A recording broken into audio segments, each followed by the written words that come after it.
Why do English teachers charge so much money for their lessons? Why can't they give discounts? Why can't they teach for free? Well, today we're going to talk about three words: cost, price, and value. And understanding the difference between these three words, or the differences between these three words, is going to help you understand why not just English lessons, but things in general are priced the way they are. For a moment, let's put aside English lessons. Let's talk about a different scenario or example altogether.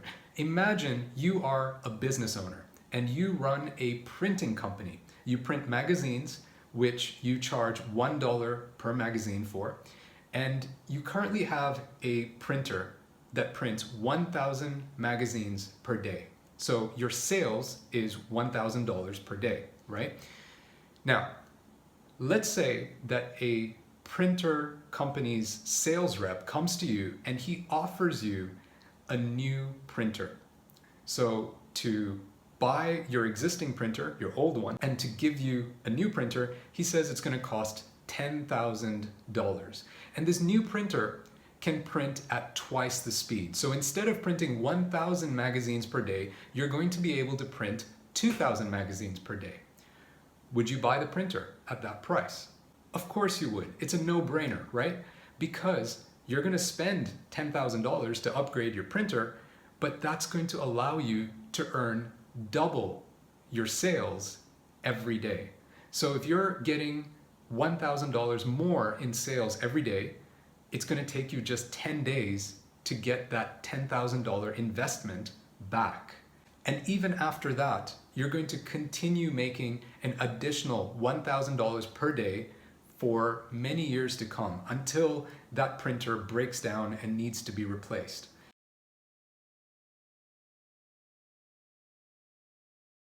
So in this example, we can clearly see the differences between cost, price, and value. The price that you pay for the new printer is $10,000, but the cost of producing it for the company that makes the printer is not $10,000. It's far less. Of course, they're going to manufacture it at a much lower price, probably $5,000, and they're selling it to you for $10,000. So that $5,000 in between is their profit margin. That's what they earn. But for you, the value of that printer is way more than $10,000. So even though the cost of the printer is much lower, only $5,000 to produce, you're still willing, as a business owner, to pay double that amount, which is $10,000, because the value that the printer gives you is far higher. The new printer is going to double your earnings for the next several years, and that's the value that the printer offers you. So the word value refers to the benefits, the quantified equivalent of the benefits that this product offers you. So now let's come back to English lessons. Why do you want to learn English in the first place? It could be just a hobby. It might be leisure and entertainment. It could be to broaden your relationships. It could be to enter a better university or to go abroad and study. Or it might be to move to another country where there's a better quality of life. It could be to get a higher paying job. There are all of these different reasons or benefits that we're looking to gain from learning English through taking English lessons. So if you spend, let's say, $1,000 on an English course over a year, and that helps you get a higher paying job, you're going to get that $1,000 investment back over the rest of your career. So obviously the value of that English lesson to you, or that English course to you, is far higher than the price you're paying for it. Now, let's talk about the teacher side. What does it cost a teacher to teach you, right? We think that it doesn't cost them anything. They're just sitting in front of their computer and talking, right? Like, they've already bought this stuff. Why does it have to cost them anything? Well, there's this thing called opportunity cost. Opportunity cost is what we lose when we make a decision. So a teacher who spends an hour teaching you for free is spending that hour with you instead of doing something else. So that 1 hour of time they spend with you is something they will never get back. it's gone forever. They'll never see it again.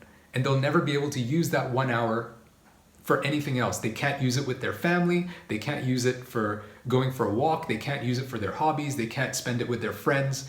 It's gone. Not only that, but they have also lost the opportunity to teach another student and earn $40. So they've lost that 1 hour of time, which they could spend doing other things that they enjoy, and they've lost the opportunity to earn $40. And so when you ask a teacher to teach you for free, it's actually not free for them. It's still costing them.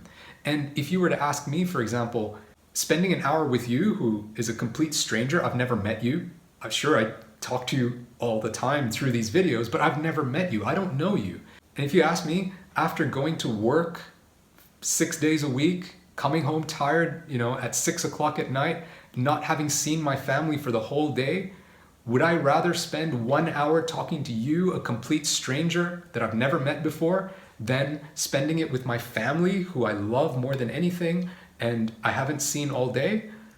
Of course, I would much prefer to spend it with my family. If you are going to take me away from my family with the little time that I have with them, you're gonna have to spend hundreds of thousands of dollars. In fact, I'll tell you this, you cannot afford it. If anything, I'm just like you.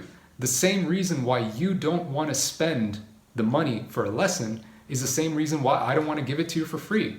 I would rather teach somebody who'll pay me for that time, or spend it with my family, who is much more important to me than you. So the bottom line is this: when you take English lessons, the cost to the teacher is clear. There's a cost there. All of this equipment, the computer, the headphones, the audio equipment, all of this costs me money. And at some point, I'm gonna have to replace it, right? It's gonna break down, it's gonna get old, and it will need replacing. How am I gonna pay for that if I'm not earning anything from it? And then the price to you is going to be whatever the teacher charges. And the value you get from their lessons, assuming they're quality teachers, assuming they're teachers that you want to take lessons with, that value is gonna be far higher than the price you pay. And what you learn from them is gonna be with you for the rest of your life. You can go buy anything else out there in any shop.